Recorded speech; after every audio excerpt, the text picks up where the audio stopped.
memory I have. I remember playing in my Bigfoot at a hotel at an apartment. And so I was just real excited about that battery operated Bigfoot that I got to drive. Nice. And then I've got little memories here and there about playing in the snow, and then going to my aunt and uncles in Amarillo, and getting teased by my cousins. I was pretty much the only guy with a lot of female cousins and sister. And but yeah, then You could take that a lot of places if you're from Arkansas. oh my God, yeah. Yeah, well, that's true. We're definitely Texas. Yeah. So yeah, yeah, yeah. Anyway, But so yeah, so I got to ask you. yeah, You grew up here in Texas. right.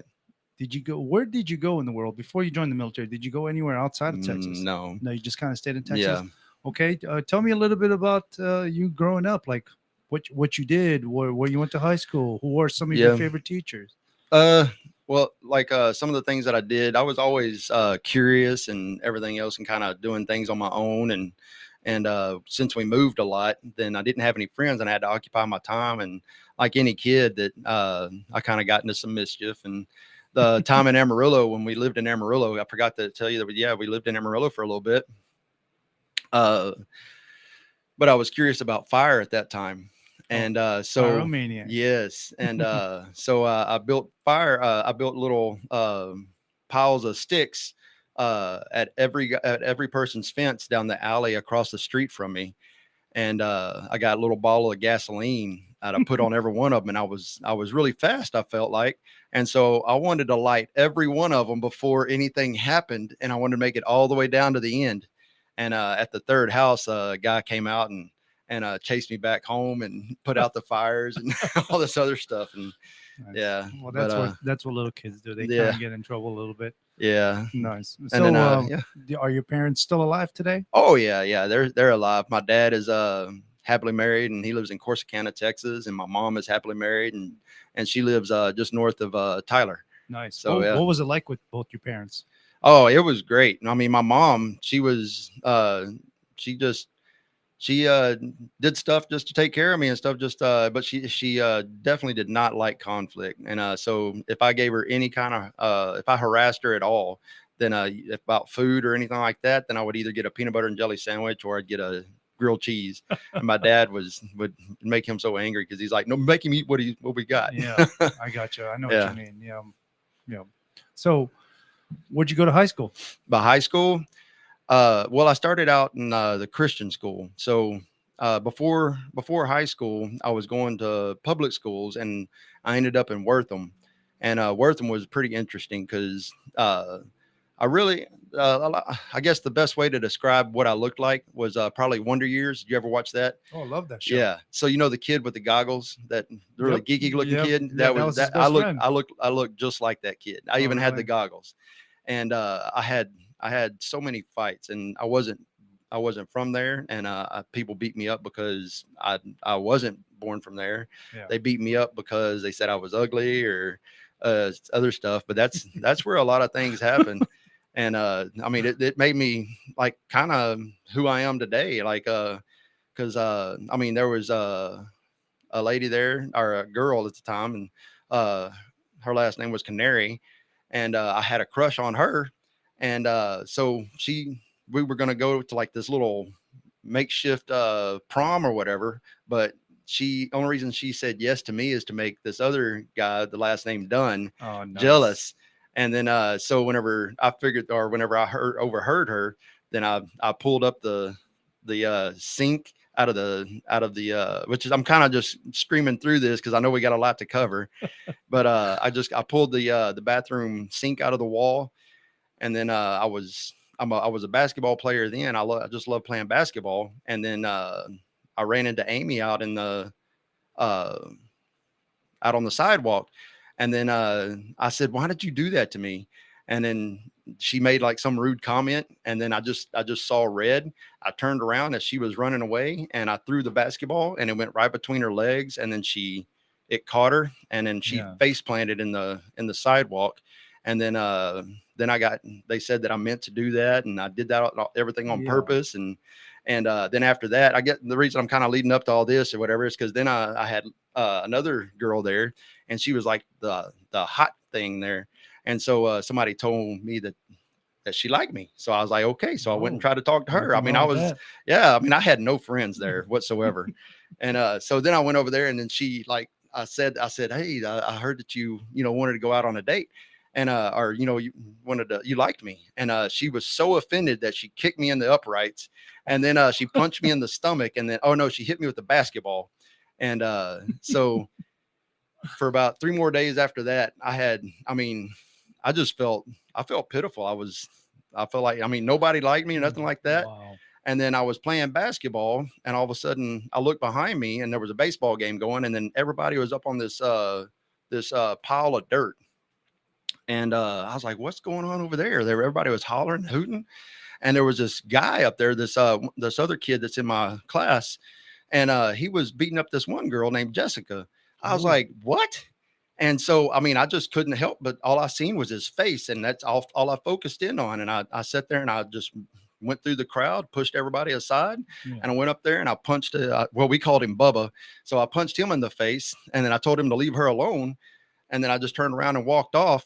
And I heard one thank you and stuff like that, but I already knew nobody liked me. So I just kept going. And but that's just kind of, I guess, telling you about all that stuff is because I've always been pretty gullible when I was before I got into high school and everything. And but I like to think the best of everybody.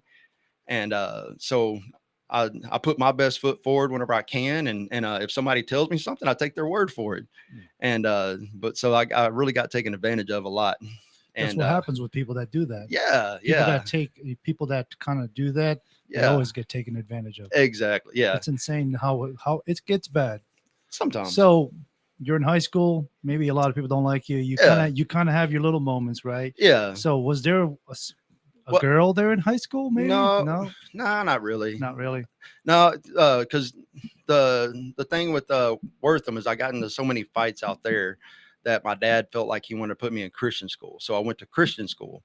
Well, when I went to Christian school, I was still kind of the outcast or whatever because I don't know, I just didn't blend with people well. But the only people I blended with are people that cause trouble, Yeah, and everything. And they're like, well, this guy's nice. I'm gonna be friends with him. He's finally somebody that talks to me.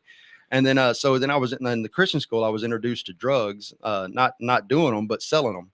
And so I met one of my best friends at the time, and him and I were kind of joking around about it. And then we met the guy that actually sold drugs, and we started hanging out with him a little bit. And but at the same time, we never did anything with him because we were still too young. We are about 14, 15. And then we finally transferred over from Christian school to public school.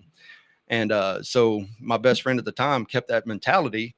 And I was just trying to go to school to get through school because I was scared, because I was like, everybody that I talked to, they're like, public school is different than Christian school. And very different. yeah, so you're probably going to fail. I was like, oh, great. So, yeah. So anyhow, I hung out with my best friend, and then all of a sudden, things started happening here and there. And then which he was a black guy, but he started selling drugs, and he was trying to impress his real dad whenever his stepdad and his mom were the best things for him. And so anyway, we got off into that little thing for a little while, and I tried to imitate him a couple of times, but everybody always thought I was a narc just because of how I looked. I looked like I was a nerd, Yeah, and everything. I looked goofy. Yeah. And so got into more fights in that high school and everything. And then I don't know. If I wasn't doing schoolwork, or I wasn't at some kind of church event, then I was either getting in trouble with my best friend and all the other friends that we supposedly had at the end, and all that other crazy stuff. So nice. it was crazy, but the Lord definitely had a plan for me, because everything that I went through, it definitely it's circling back around. So did you join the military after high school, or did you wait a couple years? No, so I didn't. I actually started trying to get deep into gangs and everything, and so I actually ran a gang for a week until other people realized who was actually running that gang or whatever. But I was just like giving information and giving advice and stuff like that. And we had some things that happened that made me look good to the people that we were hanging out with. Yeah. And well, I guess the story is there's a place that down in Brazoria. It's called Hillfigure. Well, we were they were my best friend and his cousin were selling over there. Well, I figured out I had this I don't know what you call it, technique or whatever. Yeah. Anyway, I told him, I said, do this, and then you need to do this. And I said, that way, if they're cops or something like that, then you won't get caught. And so that's what they did. And so the cops did a big raid, and like 5 or 6 of the dealers there got busted, and then us and 1 or 2 others didn't get busted. Yeah. And so that almost was like an attaboy and everything. And so it made my best. I'm trying not to say his name, but it made my best friend at that time feel bigger and badder than what he was. And Being I able was to escape. yeah, Caught, yeah. And then on top of that, his cousin was with him, and they were known as the Twin Towers. So they were stout. Oh. Yeah. My best friend, he bench pressed 350. Oh, He man. in 7th grade, and he beat up a 12th grader when he was in 8th grade. Because the 12th grader was bullying him and chased him all the way to his house. Yeah. And then my best friend went outside and was like, I'm done. This is enough. That's Get off my enough. lawn. And he hit that dude one time and laid him out. And so that's where his rep started. So, I mean, he Yeah. had a pretty big rep. And then his cousin, he was pretty stout as well. He just looked like almost like Debo, but he Oh. was he was only 5'4", but he looked like, I mean, So he was stocky. He was stocky, mean Right. looking in the face. And I mean, you did not mess with him whatsoever. I mean, he was like a little pit bull. If he latched on, you were done. And bulldog. yeah. And then you had me. I was a little dork and everything, and nobody messed with me because Lamont threatened everybody. Yeah. Because we were really good friends. Yeah. And so but anyway, building up to everything that happened and everything, Lamont went to jail. Or my bad. No, you're Anyways, my best friend went to jail. And then so we had other friends and that started going to jail and everything. And I was still in high school. I was 20 years old, still in high school. But I had a principal tell me that I was too stupid to graduate. And so that's what made me stay in school. And I was like, okay. I said, I got you. And so I graduated when I was 21. But we also, right before I graduated, we had friends that were going to prison. And one guy was just about my same stature, about the same. Him and I were just about mimics of each other, and except he was from Germany. He was a black guy, and but whenever he went to prison, he lost his life. Ooh. And everything because just because he was a lot like, I mean, he went out of his way for people, and when he couldn't do that, then it didn't work out so well. So yeah, but anyhow, get away from like the gang life or whatever or wherever I was, and which it was more of a wannabe gang or whatever, because it definitely wasn't like the movie type gang life or whatever. Anyhow, so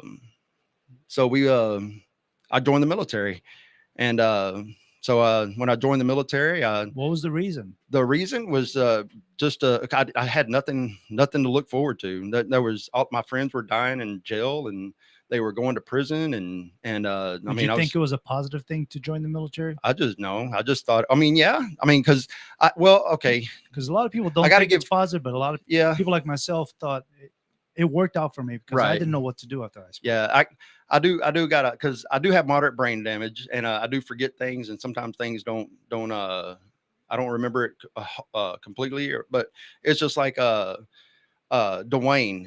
he showed up in my life whenever I was 19. And him and I became pretty good friends, but he's the reason I joined the military. And he's also the reason I got away from that gang lifestyle, mentality. that lifestyle. Yeah, that lifestyle. I'm surprised you're And, not all tatted up. No, I hate tattoos. Yeah, I'm Yeah, surprised yeah. you're not I- like a tattoo yeah. underneath your eye. No, yeah, no. Even when my friends got tattoos, I was like, "That's stupid." I said, "I have no Yeah. reason to put a scar on my body. I Yeah, just hated nice. it. Earrings, I hated it." Yeah, that's why everybody thought I was a pretty boy and a narc. So Because you didn't have all the that was tattoos. that was a couple of reasons for me getting beat up. Nice. But yeah, So where did you go to MEPS? MEPS, I went in Houston and All the way everything. down there. Yeah, well, that's where I was living at the Oh, time. okay. You're that little. Yeah. Okay. Yeah. So I was in Freeport. I lived in Lake Jackson, and then Clute, Richwood, and all that stuff down there.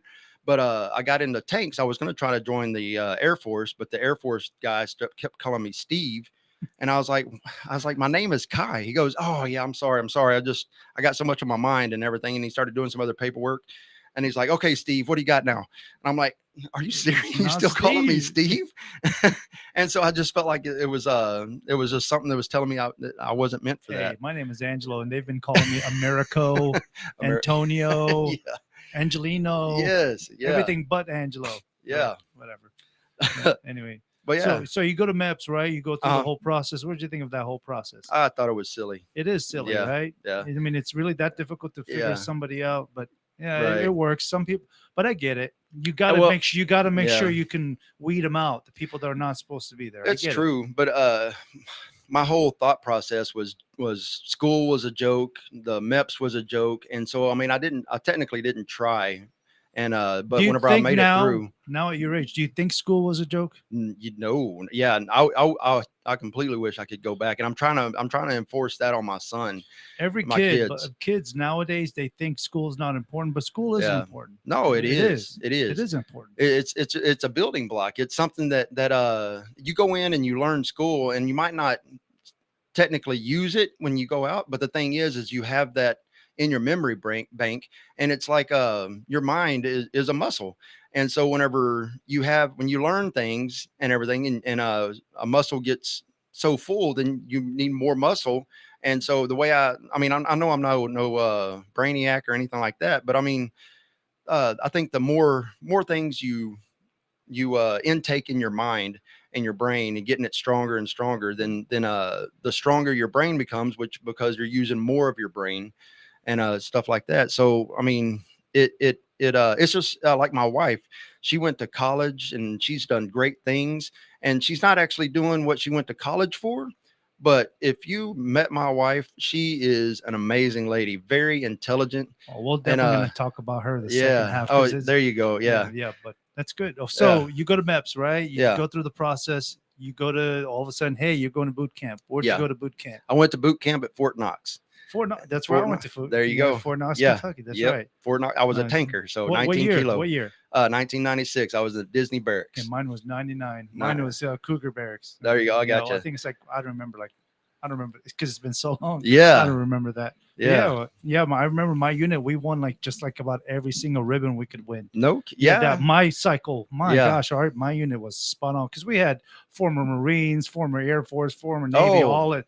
I got You know, it's all the prior service, and then there's me and three other guys along with gotcha. everybody everybody from prior service is spot on. Okay. You know, marching, rifle shooting, and then the other units, Yeah. they're all brand new soldiers, no experience in the military. And Yes. then, you know, it's that was everybody. and, We it's, were. and because of the fact that I was already trained up and prepped for the military. My gosh, Yeah. my unit won all the awards, Right. all of them. That's awesome. Yeah, No, that's that, pretty yeah. cool. And then, but we did a thing because there was a lot of us that didn't do, what is it?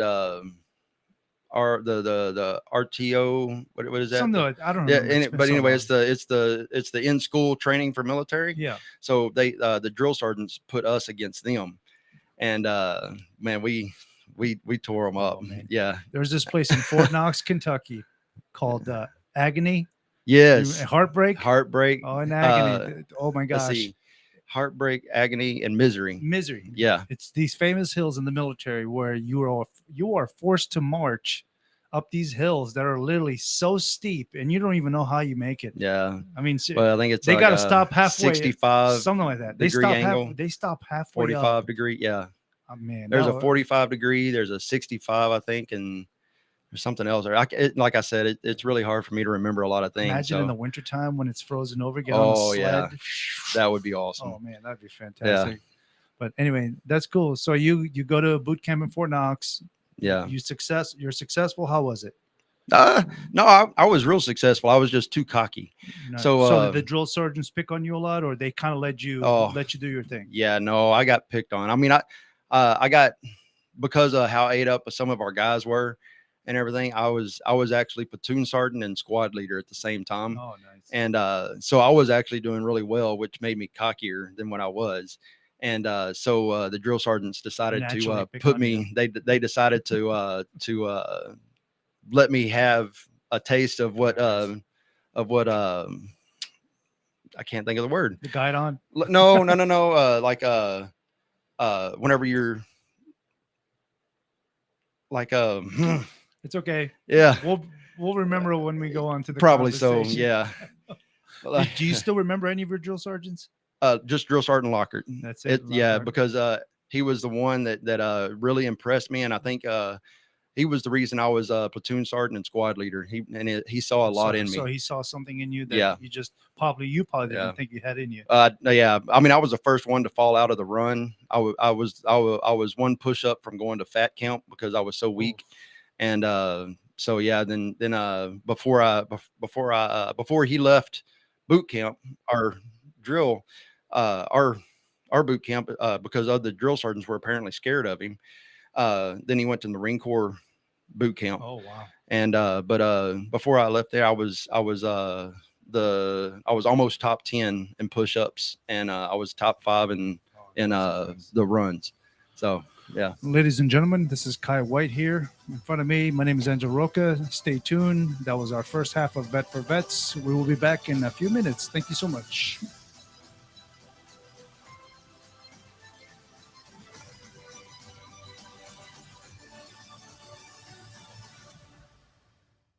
Hey, travelers, do you want to save money on your next flight? Then pick up the phone and call. That's right, call, because the best prices are not online. They're with SmartFares. See, SmartFares has special deals with the airlines. When they have unsold seats, they use SmartFares to fill them. So you get airline tickets at ridiculously low prices. Our prices are too low to publish online. With the extra money you'll save, you can book another trip or treat yourself to dinner or shopping. So stop searching all of those travel sites to find the lowest price on your next flight. Let one of our SmartFares expert travel agents find ridiculously low prices for you. Call SmartFares today and get the best price on your next flight. Guaranteed. Also, save up to 50% off business and first class tickets. 855-325-1820. 855-325-1820. That's 855-325-1820. Out of deck carpet giving you the blues? Tired of your old dingy and broken tile? Let my friends at the Floor Store in Cleburne, Texas give your home the makeover it deserves. This is Old Taco Joe coming to you for the Floor Store. Whether it's carpet, tile, wood flooring, or real wood laminate, the Floor Store can cover all of your flooring needs. Located at 405 West Henderson Street in Cleburne, Texas, owner Brent Harris can help. Shower tile, tub surrounds, even backsplashes. Give him a call today at 817-641-9444. The Floor Store, they got you covered. Out of deck carpet giving you the blues? Tired of your old dingy and broken tile? Let my friends at the Floor Store in Cleburne, Texas give your home the makeover it deserves. This is Old Taco Joe coming to you for the Floor Store.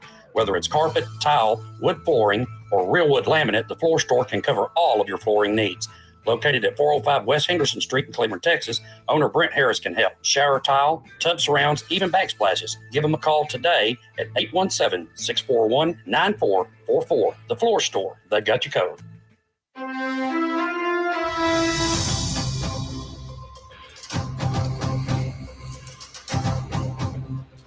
Boom, boom, boom, boom. Boom, boom, boom, boom. Boom, boom, boom, boom. Welcome back to Vet for Vets. My name is Angelo Roca. This is our second wind. Our first wind went real quick, didn't it? Oh yeah, All right. it's crazy. This is Joco Community Radio. and it's proud to be the voice of Johnson County, Texas.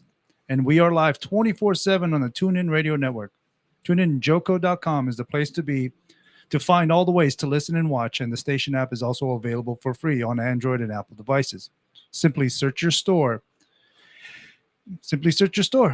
Check out our lineup and more at jococommunityradio.com. This episode and more are brought to you by Next Level Claims, making your insurance work for you. Reach out to your local Texas sales rep at 844-TEX-HAIL. That's HAIL. HAIL. That's 844-839-4245. Again, that's 844-839-4245. Be sure to dress your arms and more at the Tiffy.com. The Tiffy.com, if you didn't go there for Mother's Day, you lost out. Tiffany, the lady who runs this radio station, has a website. She has all these really cool trinkets and women's clothing, and it's really nice. It's pretty cool. Okay. You should check it out if you're ever thinking about getting your wife a little gift. All right. Okay, so we are starting the second half of Vet for Vets, and before we get started on Kai White's military service and his family and his program, his organization, well, we want to talk to you about veteran health. If you're a veteran and you're suffering through depression, if you're a veteran and you're going through turmoil, if you feel like it's the end of the world for you, you feel like you've got nothing left in you in the world, you got nothing left, just know that there are people like myself, people like Kai White and others who have been on this show throughout the entire world, who will listen, who will talk to you, and will try to make you feel a little bit better about yourself to the point where you feel like you're actually worth the damn. If you're feeling depressed and you feel like you need to end yourself, simply call 988. So you take your phone. If you see me right here you see right here, social media, take your phone, type in 988. You'll be connected to an actual real person. Once you press 1, you know how they do that. Press 1 to speak English. Okay. Anyway, Right. you press 1. It'll take you to professionals. Somebody like myself who've been trained to talk to people like yourself. And what we do is we take you to the people that you need to go see. We guide you to the psychiatrists, to the VA, to the people that want to talk to you. Okay. And we try to guide you in a way to where it's financially feasibly for you as well. Okay. So it's not breaking your bank. So all you got to do is call 988. So what do you think about veteran health? Do you think it's one of the most important things right now? Yeah. 22 Yeah. a day? Oh yeah. And a lot of it could be fixed if the government actually did their part. I So fully agree. yeah. Fully It's agree. sad. It Yeah. is sad. We lost a battle buddy because he had to get out of the military, and then he was trying to find a job which he couldn't find because of his age and whatever else, and then he had bills just piling up, and then he didn't know what else to do, and he couldn't take it anymore. And being in the military, you have control. I mean, you don't, because it's like everything is kind of taken care of, but you have control over things. So whenever we get thrown out into the real world, like what we say, then we don't have that control because we either don't have that money coming in or we don't have that food. Then reality of some things that we might have taken serious before starts hitting us real hard, just like it did our battle buddy. And then it's happened to a lot of my friends. He was in debt, felt like he was about to lose his house, his car, and then he swallowed a bullet. I've had friends do it because of women. Yeah. They were in a bad relationship. Women are threatening to take away their kids. Yeah. Was the easiest way, I think, right now the veterans are ending themselves is when the wife or the girlfriend says, you know what, it's over. And then sometimes the veteran is an abuser. Sometimes the veteran is not the good guy in all of this. And sometimes some of them end their lives because they realize they're clowns. They're assholes. They're shitbags. And they do it. Right. And but regardless, I feel like even those people can be helped. Oh, even yeah. they can be helped. Yeah. They can go to anger management courses. They can go through depression course. They can take domestic violence courses.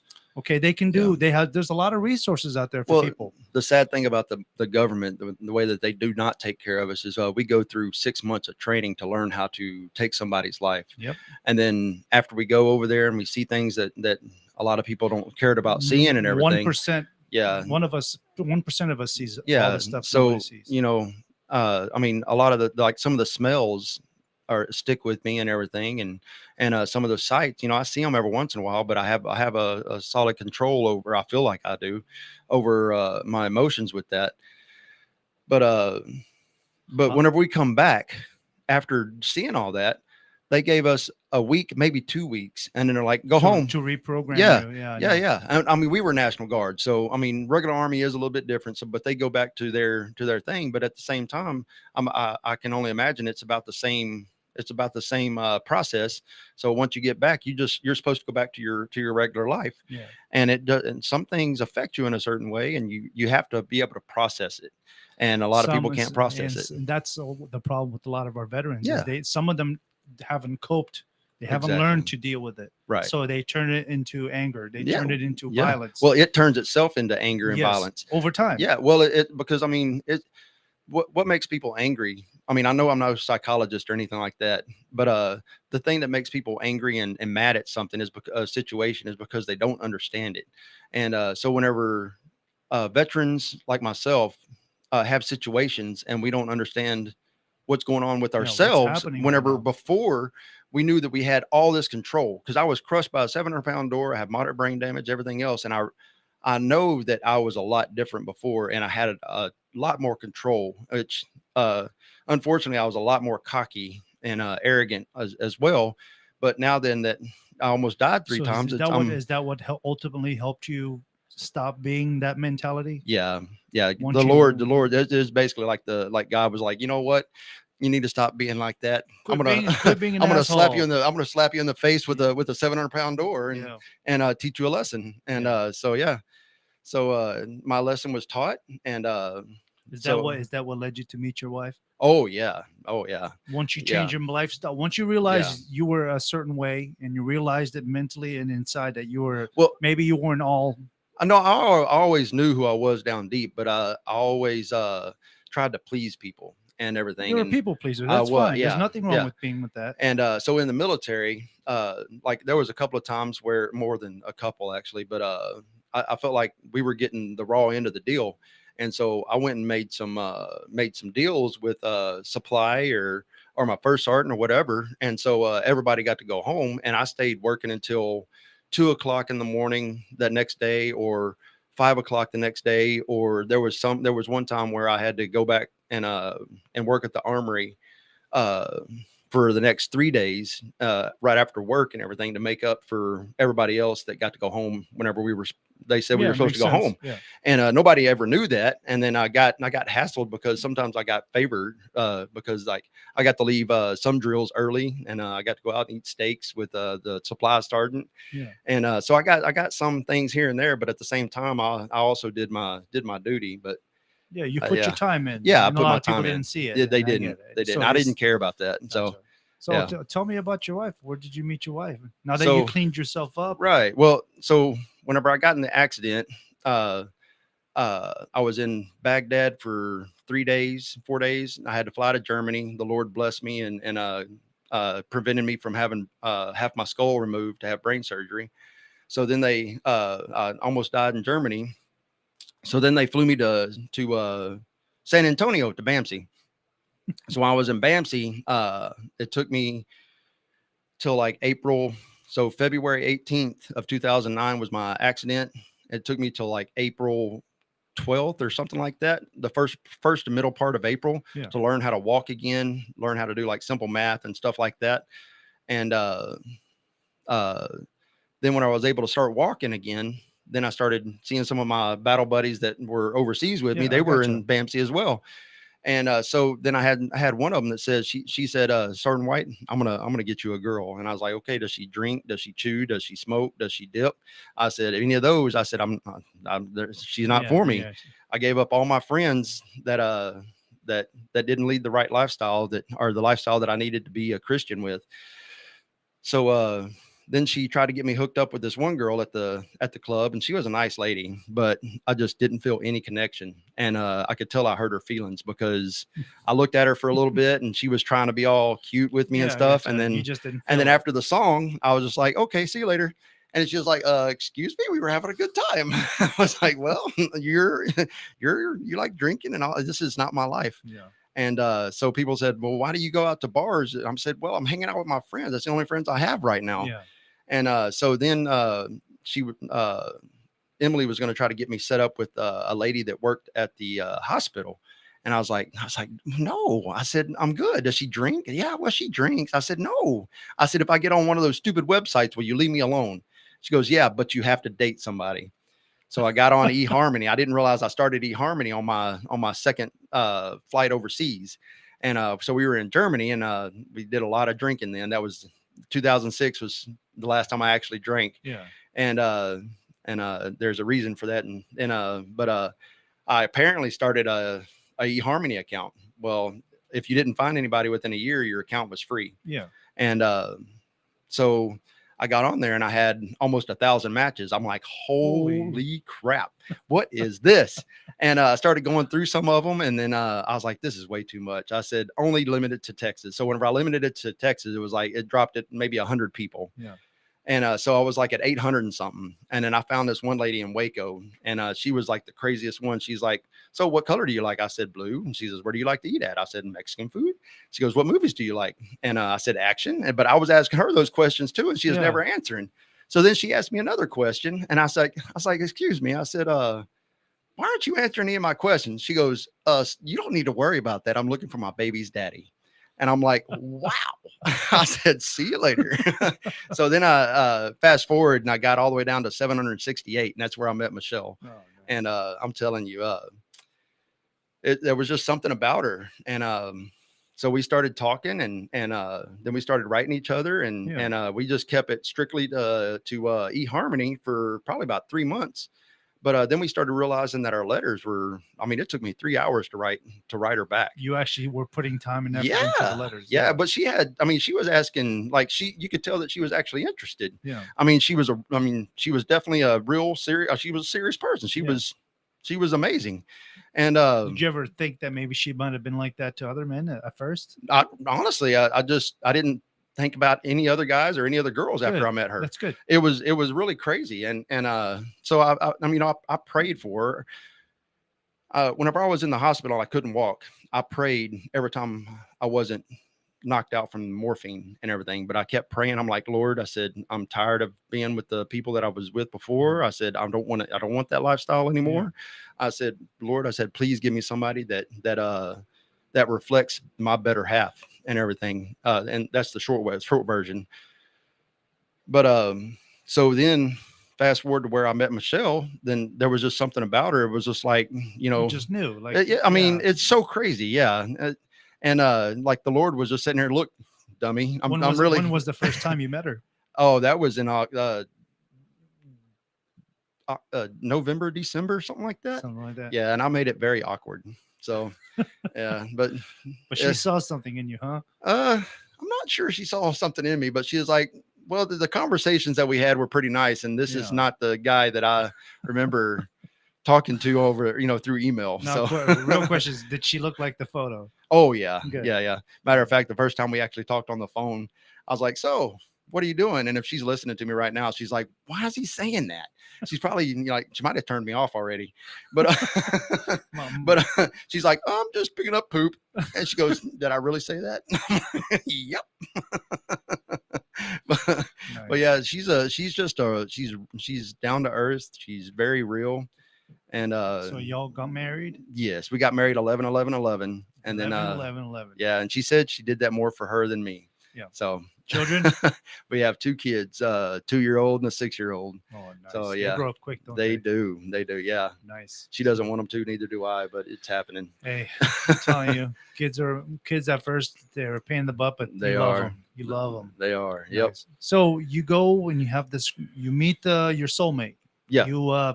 I'm a big believer that God gives you the people you need, not the people you want. Yeah. And I think you needed that person in your life. I definitely needed and her. I'm sure she her. feels, and I'm sure she feels the same way. Well, she knows she's needed.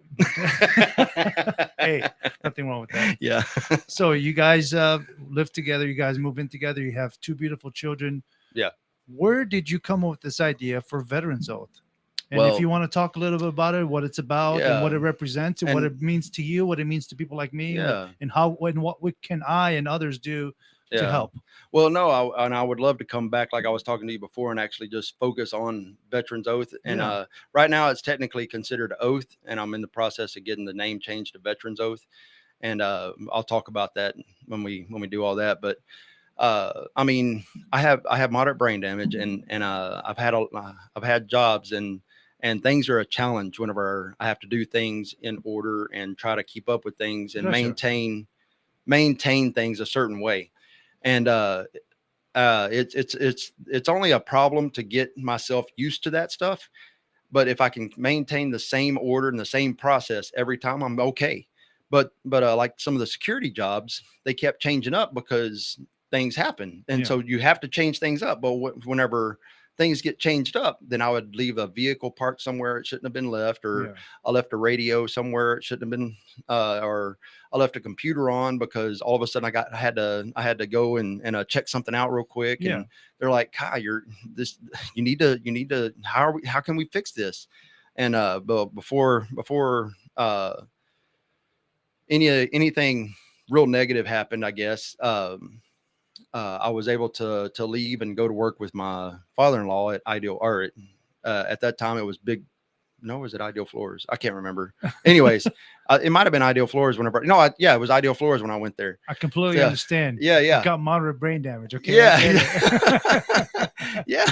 I But- understand. But so I went to work there, and then I was trying to be an outside sales, and I mean I was doing You're okay. doing good. Nah, not really. Oh no. But yeah, I pretty much sucked. Yeah. And but my problem is if I talk to you and you talk to me and you're like, okay, what can I get this flooring for? And I'm like, well, I can get it to you for 55 cents a square foot. Mhm. So then I come down the street to this guy named Joey, and all of a sudden he's like, so what can I get that carpet for? I'm like, oh man, I got this. I said 55 cents.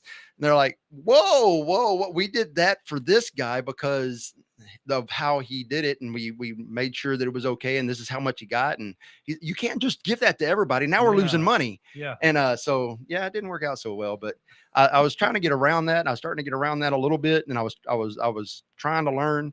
But then the big slap in the face was whenever I had more than 3 customers, and my mind could not hold on to the knowledge, or Yeah. It's all yeah, multitasking. yeah. And so I had a phone call, and then I just had a moment where I was like, I'm fixing to crush the phone. I'm gonna slap my computer. I want to slap the lady I'm talking to. I was like, who cares about purple floor?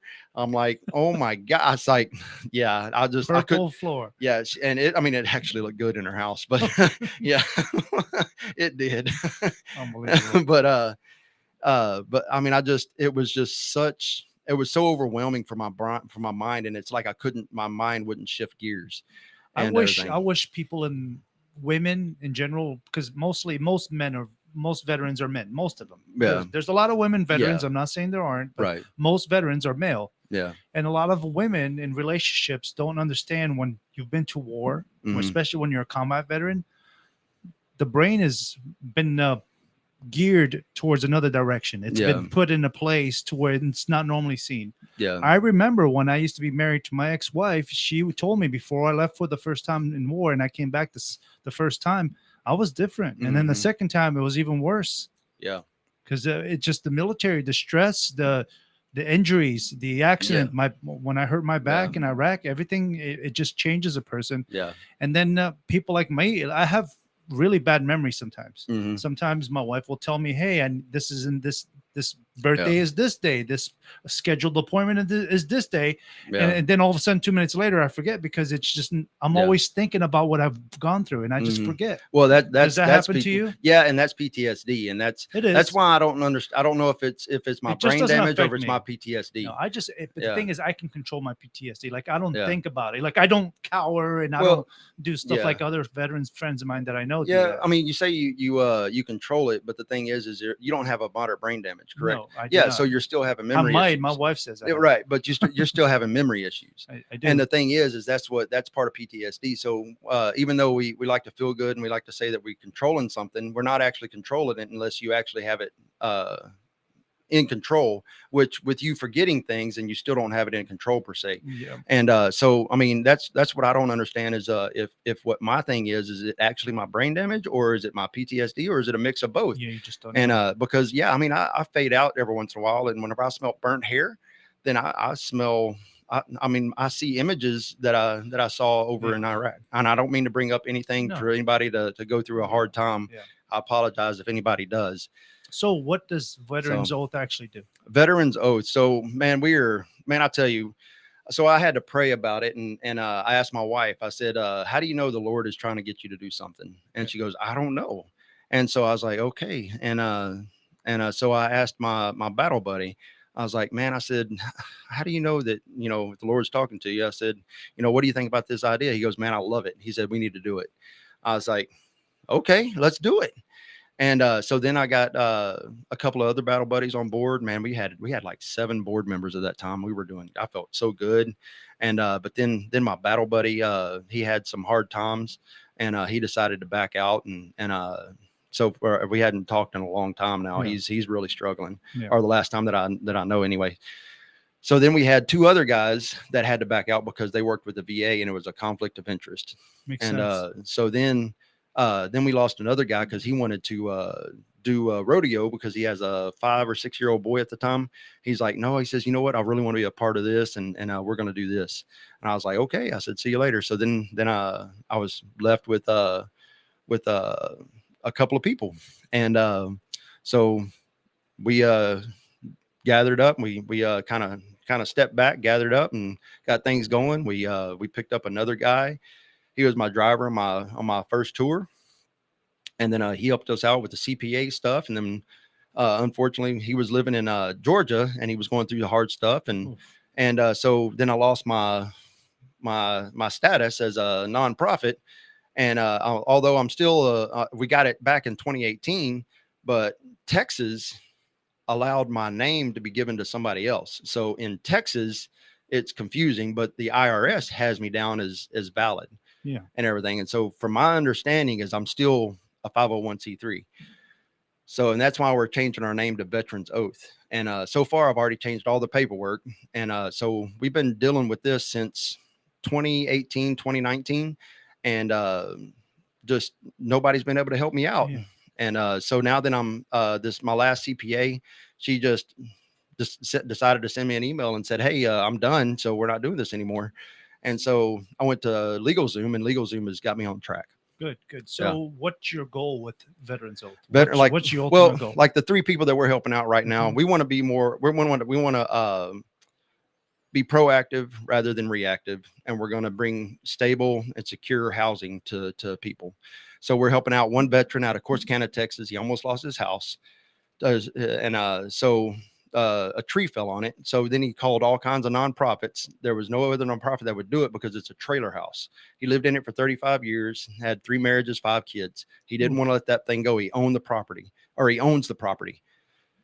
So then he went to the VA, to the guaranteed loan. That all went through, and then it came back denied because of his credit score. So how is it guaranteed? I have no clue. But we can't do anything as veterans because we've already signed that paperwork that says we can't sue those guys. So anyways, so then he turned to me, he says, can you help me out? So we've been helping him out since 2019, and we got everything secured on the outside now. Now we got just a few things on the inside to do, and then we're done with his house. Good. And so then we have another veteran that we're one person at a time, man. Yeah. One person, you helping out just one veteran is more than enough that I could ask for. Amen. Yeah. And so we got another veteran, and this kind of tells you where we're at and where we're going, because I guess we're kind of like going to be like USAA, where we help out family members as well, because Doyle, he's a Navy guy. Well, he had a heart attack and passed away. He had his 100% for 8 years. So his wife and him lived off of his check, everything, and so because he didn't have it for 10 years, the VA said, you know what, Pauline, you're not getting any more money from us. Yeah. And so she's like, okay, so I guess I'm going to lose my house. Yeah. So now we're paying for her rent while her son pays for all of her electric bills, water bills, all that stuff. And then we're going to reach out to Tunnel to Towers to see if they can help us out, maybe pay off our house and stuff like that. So I'm going to call them I'm this sorry, coming but week. spouses of military veterans shouldn't go through that. They shouldn't, not at all. Mm. Yeah. And then the other veteran that I'm helping out, he had his HVAC went out. So he's a heat casualty from combat. His daughter's a type 1 diabetic. And sorry, I'm talking so fast because I know our time's running out. No, you were fantastic. But so nobody would help him out because it's a HVAC. They said we don't have a program for that. So he called us up, and because a battle buddy of mine knows him, knows him, and so we helped him out and we got his HVAC. So we're paying $189 a month for 9 years to pay it off. We got 45 seconds. Yeah. Usually about 5 minutes to go. It's okay. Yeah. 5 minutes to go. I usually like to ask random questions. But Yeah. what would you say is the happiest moment of your life? The happiest moment was definitely getting married. What about the saddest moment in your The life? saddest moment of my life was when Biden got in office. I don't know. I really don't want to go political, but that's the only thing that's on my mind. That's I about just, 90% of yeah, I Americans mean, right now. it's very, Yeah. yeah. Anyway, Yeah. sorry for Or throwing that excuse me, political yeah, out there. yeah. I can't think of At least anything for else. sure, 74 million Americans are like, yeah, you're absolutely Yeah, right. it's just, that's a sad thing. Yeah, but anyways, it is a sad thing. we'll get through it. Kai, thank you. Maybe you come back next time, talk about Veterans Oath a Yes, little bit more in detail. definitely. Everybody, my name is Angelo Roca. This has been Vet for Vets. Thank you for joining, and you have yourself a good night. Hey, look.